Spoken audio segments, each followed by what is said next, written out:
नमस्कार मंडळी, मी सुजातास किचनमध्ये आपले खूप खूप मनापासून स्वागत करते। सुरुवात करूया आजच्या व्हिडिओला। तर मंडळी, उन्हाळा आहे। उन्हाळ्यामध्ये मुलांना दुपारच्या वेळेमध्ये भूक लागते, तर असा पटकन आणि झटकन होणारा पदार्थ आहे, अगदी अर्ध्या तासात तयार होतो। तर त्यासाठी लागणारं साहित्य आपण बघूया।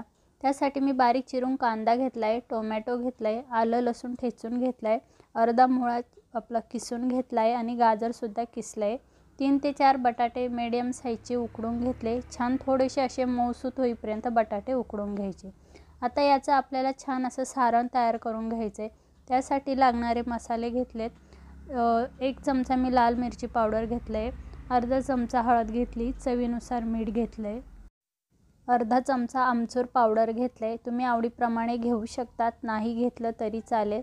तसेच 1 चमचा मी धणे पावडर घेतले आणि 1 वाटी छान स्वच्छ धुवून बारीक चिरून कोथिंबीर घेतली। तर मंडळी, याचं आपल्याला छान असं मस्त मिश्रण तयार करून घ्यायचं आहे। हाताने छान हे मी मिक्स करून घेते, तुम्ही स्मॅशरने वगैरे करू शकतात। चॅनलला नवीन असाल तर प्लीज चॅनलला सबस्क्राईब करा, बेल आयकॉनला क्लिक करायला विसरू नका। व्हिडिओ आवडल्यास लाईक, शेअर आणि कमेंट नक्की करा। तर मंडळी, हे सारण मी तयार करून घेतलं आहे। तर या मिश्रणामध्ये जास्त बटाट्याचे तुकडे ठेवायचे नाही, कारण की चपातीवर आपल्याला पसरवून याचे पॅटीज बनवायचे। आता पोळपाट भरून छान पातळसर अशी चपाती आपल्याला लाटून घ्यायची आहे।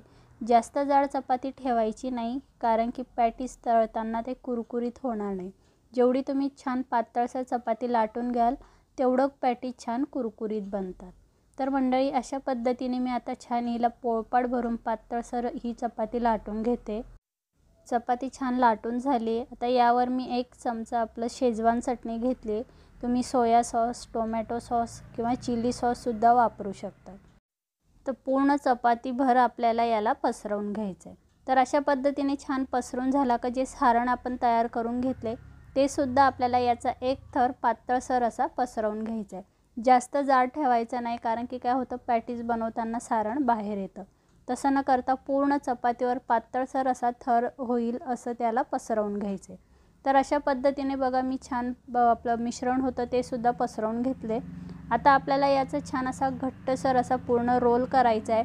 अगदी अजिबात मध्ये चपाती फुलायला नको, या पद्धतीने आपल्याला याचा रोल बनवायचा आहे। तर हळूहळू सगळ्या कडा अशा दाबून घ्यायच्या आणि याचा घट्टसर असा रोल बनवून घ्यायचा आहे। रोल छान तयार झाला आहे। आता याला आपण कट करून घेऊया। तर अशा छोट्या छोट्या तुकड्यांमध्ये याला कट करून घ्यायचं आहे। तर अशा पद्धतीने याला एक तुकडा मी तुम्हाला छान याचं पॅटीज बनवून दाखवते। तर याला असं छान हातावर घ्यायचं, सारण पूर्णपणे चपातीवर पसरलेलं दिसतंय।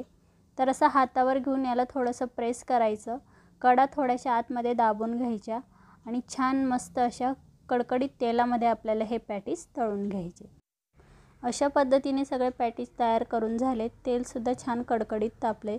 तर यामध्ये थोडे थोडे करून सगळे पॅटीज आपल्याला तळून घ्यायचे।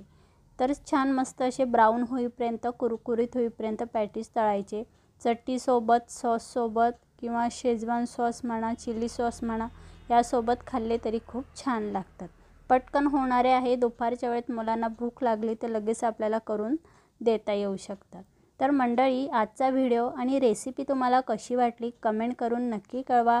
चॅनलला नवीन असाल तर चॅनलला सबस्क्राईब करा, बेल आयकॉनला क्लिक करायला विसरू नका। व्हिडिओला लाईक, शेअर नक्की करा। तर भेटूया मंडळी अशाच छान छान रेसिपींसोबत पुढच्या व्हिडिओमध्ये, पुढच्या रेसिपीसोबत।